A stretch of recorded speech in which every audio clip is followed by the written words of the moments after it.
Hey guys, welcome back. Okay, in this lesson, we're going to dive into kind of how you look at the ad account, how you evaluate data, and how you make decisions based on what you see. And of course, we talked about our metric sheets and going through everything and tracking ROAS and all of that stuff. This is going to be obviously your main driver, but do you think it's important for you to spend time in the ad account? If you're the founder, then obviously this would be your media buyer if you're not running ads yourself, but there should be someone in the ad account every single day looking at different views. So this is like, I'm looking at the month, could look at, last 7 days. And what I'm looking for here are trends. And these are the things that we are going to spot. We're evaluating data when we're looking at our metric sheet, right? If I'm coming in here and I see that, we're getting leads and our cost per lead is, a little bit far outside of our norm, then I am going to raise some red flags. So the first thing that you need to do is you need to identify what your norms are, what your KPIs are, what you need to be looking for every single day in order to reach your goals. And the way that you do this is by identifying your KPIs in such a way that you know exactly what you need to be hitting. And I actually have a KPI calculator for that. And this is a simple little app that I created that allows you to plug in what your monthly revenue goals are, your goal return on ad spend, et cetera. And it's going to break down what you need to be hitting on a daily basis. So let's say that your goal is to make $100,000 a month in revenue and you want at least 3x return on ad spend. And let's say your offer value is $5,000. Right now, let's say you're averaging about 250 leads per month, and that's leading to, let's say, 25 book calls a month, and you're making, let's say, 10 sales from that. Your call show rate, let's say it's like 80%, and then your close rate is, let's say, 30%. This is going to calculate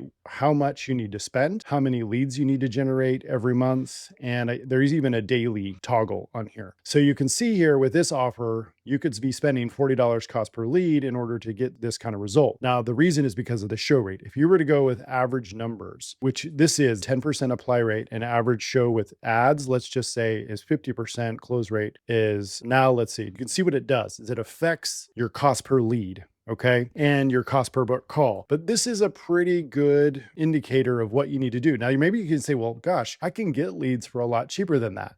For example, this account is in the wellness space, specifically menopause. I'm getting her leads for, what's our cost per lead? These are in pounds. So this is a $2.45. So that's like $3 a lead. This one's like, a little under that. This one's a little more than that, 350. This is middle of funnel. This is actually a call booking funnel. We'll talk about that. So depending on how broad and how big your niche is, your cost per lead is going to vary. Me, I'm in the high ticket coaching space, which means my target audience are coaches, consultants, high business service providers. That's a much smaller niche. So my cost per lead is going to be a lot more expensive. Okay. So let's say that, this person wanted to get like a 6x return on ad spend with those numbers. You can see what that does to the cost per lead. So this basically is saying, okay, if I want a lot of money and I've got a fairly good offer, 5K, I'm getting a 10% apply rate, which means doesn't really matter the number of leads, but if this were my current leads, let's say I'm getting 250 or 10% apply rate. So 250 leads, 25 people of those book a call, 50 of those show up, I get a 30% close rate.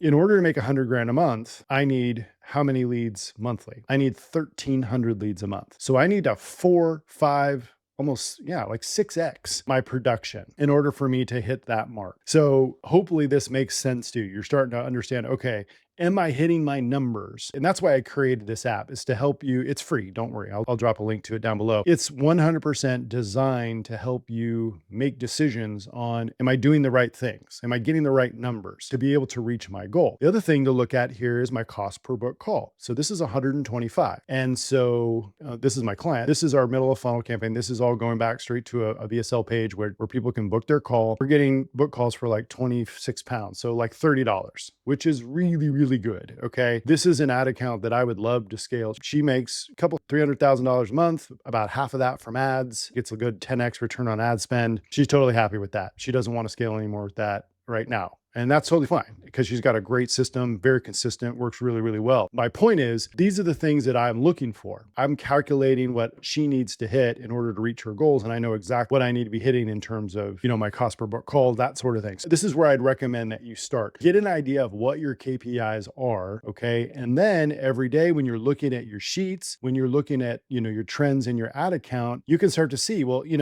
let's say that my cost per book call goal was 30. I'm well within that. So I could push this a little bit if I wanted to, add more ads in here, increase ad spend, or, create another campaign and scale it even further. I could. Like, I've got the room to do that because we're well below our KPIs. Or let's say that, your cost per book call goal was $75, which is ridiculously low, but in the wellness space, in the fitness space, it's reasonable. But you're getting 125, that that's not going to be realistic. Typically, what I'll do with a lot of my clients when I'm just starting with the clients, I'll show them their numbers. Like, someone might come to me and they say, okay, I want to make $500,000 a month and I want to get an 8x return on ad spend. My offer is $2,500. I'm averaging, 100 leads a month. I'm holding 10 sales calls and I have a 50% show rate and calculate my KPIs. I'm like, okay, well, in order to hit that, we need 13,000 leads. That's not going to work. That's a significant increase, right? Like, that's not going to work. Right now, let's say that they're spending currently 10K a month on ad spend. So they're paying $100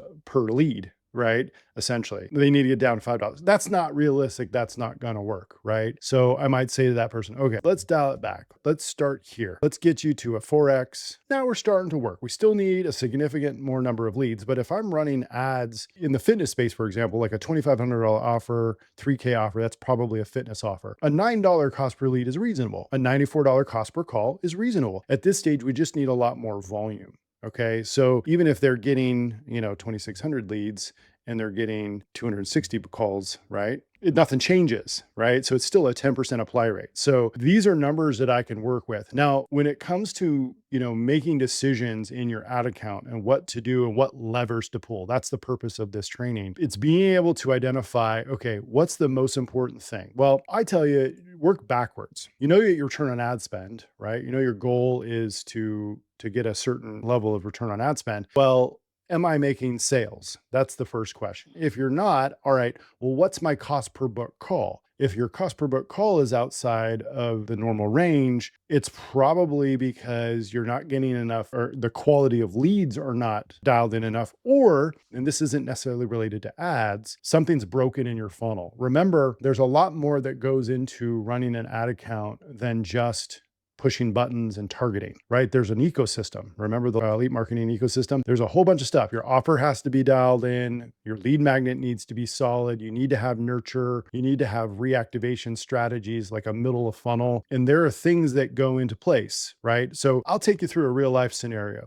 So I started working with this client last year, and she essentially had one main campaign. And it was just retargeting existing visitors, and she was getting like a 2x return on spend. Nothing wrong with that. It's just, she put a lot of pressure on her team because basically the only nurture that she had a school community, which was great. But then she also had, she had email, and then she had her messengers, and that was it. There was not a whole lot else going on in the ecosystem. So what we did is we came in, and instead of just doing middle of funnel retargeting to messenger, we started creating some lead magnets, and we created some lead magnets that led into courses that led into school as well. So we kind of combine those three things. We had a powerful lead magnet that went into a course that was housed inside of her school community. And that created a nice synergistic effect so that we kind of killed two birds with one stone. So we were able to get a fairly cheap lead. And in fact, that's what this campaign right here, see where it says school ads? These are getting leads for $3.17, £3, and school registrations for $8. So that means leads are opting in on the page. Not all of them are going into school. That's okay, because we're still getting